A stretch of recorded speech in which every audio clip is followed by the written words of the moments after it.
Everyone, आप सभी का मेरे चैनल में स्वागत है। अनुपमा के आज के आने वाले एपिसोड में हम देखेंगे कि बनराज बहुत गुस्से में होता है। जैसा मैंने कल भी बताया था कि बनराज समर को डांट रहा होता है और वो अपनी चीज़ें बताता है कि उसने क्या क्या किया। आज भी वो बोल रहा होता है कि मैंने जो है कभी कोई गलती नहीं की है, सिर्फ लाइफ में एक ही गलती की है। तो क्या मुझे एक गलती भी मेरी माफ़ नहीं हो सकती है? क्या मेरे फैमिली वाले मेरी गलती माफ़ नहीं कर सकते हैं? बेटे की जब 1000 गलतियां माफ़ हो जाती हैं तो क्या बाप की एक गलती माफ़ नहीं हो सकती है? बनराज ऐसा बोल रहा होता है। तभी वो समर को बोलेगा कि तुमने जब 8000 रुपये कमाए और वो लाकर तुमने जब अनुपमा के हाथों में दिए तो मुझे भी तुम्हारे ऊपर प्राउड हुआ।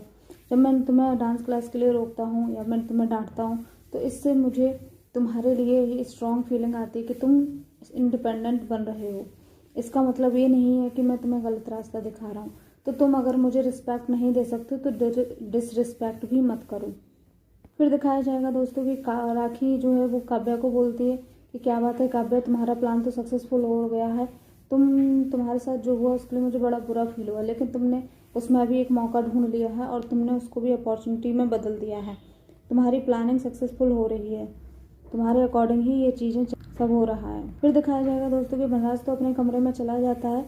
यहाँ बा और बाबूजी भी आपस में बात कर रहे होते हैं और बोलते हैं कि कहीं हमने बनराज के साथ कुछ गलत तो नहीं कर दिया है। वहीं बनराज आकर बाबूजी और माँ अपनी बात से बात करता है और उन्हें बोलता है कि आप लोगों ने जो भी मेरे साथ किया है मुझे इसका दुख नहीं है। मैं ये नहीं कह रहा कि आप मुझे ये घर वापस दे दो, लेकिन आपने ये घर अनुपमा को दे दिया, इसमें मेरी भी मेहनत की कमाई थी, मुझे बिल्कुल भी बुरा नहीं लगा।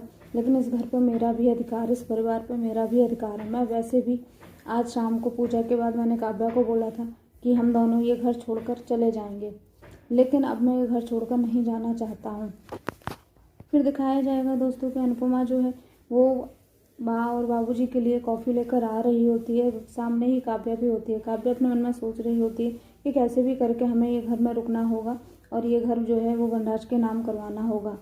फिर वो अनुपमा को देखती है, लेकिन अनुपमा उससे बात करे बिना ही आगे चली जाती है। तो काव्या अपने मन में सोचती है दोस्तों कि मैंने जो है अनुपमा का पति तो छीन ही लिया, अब साथ में ये घर भी छीन लूँगी, ऐसा वो सोच रही होती है।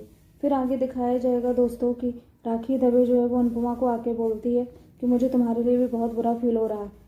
अभी तक तो आप बीवी थी और काव्या बाहर वाले, लेकिन कुछ दिनों में काव्या वाइफ बन जाएगी और आपका पता नहीं क्या होगा। आप कहाँ रहेंगी, क्या होगा, मुझे समझ नहीं आ रहा। मुझे किंजल के लिए बहुत चिंता होती है। ये सब बातें राखी दवे अनुपमा को भी भड़काने की कोशिश करती है और बोलती है मुझे तो कभी कभी ऐसा लगता है कि मैं भी इसी घर में शिफ्ट हो जाऊँ। यहाँ का जो मेलोडी ड्रामा चलता रहता है उसे मैं मिस ना कर दूँ। इसलिए कैसे मेरी बच्ची झेलेगी 3 सासों को, 2 सास और एक दादी सास को। मुझे उसकी बहुत ही ज़्यादा चिंता हो रही है। अनुपमा कुछ भी नहीं बोलती है और चुप रहती है। दिखाया जाएगा दोस्तों कि बनराज कमरे में होता है और काव्या उसे भड़का रही होती है। उसको बोल रही होती है कि तुमने अपनी फैमिली के लिए इतना कुछ किया है, तुम्हें ये घर अपने नाम करवा लेना चाहिए। ऐसा ना हो कि अनुपमा कल को दूसरी शादी कर ले और घर में कोई दूसरा इंसान आ जाए तो फिर ये घर जो है तुम्हारे माँ बाप के हाथों से भी निकल जाएगा। अनुपमा उनका ख्याल रखेगी या नहीं रखेगी, कौन जानता है फ्यूचर का। तो दोस्तों आज का एपिसोड यहीं पे ख़त्म हो जाता है। अगर आपको एपिसोड पसंद आता है तो इस वीडियो को लाइक करिए, शेयर करिए, सब्सक्राइब करिए और हमारे चैनल से जुड़े रहिए। Thank you.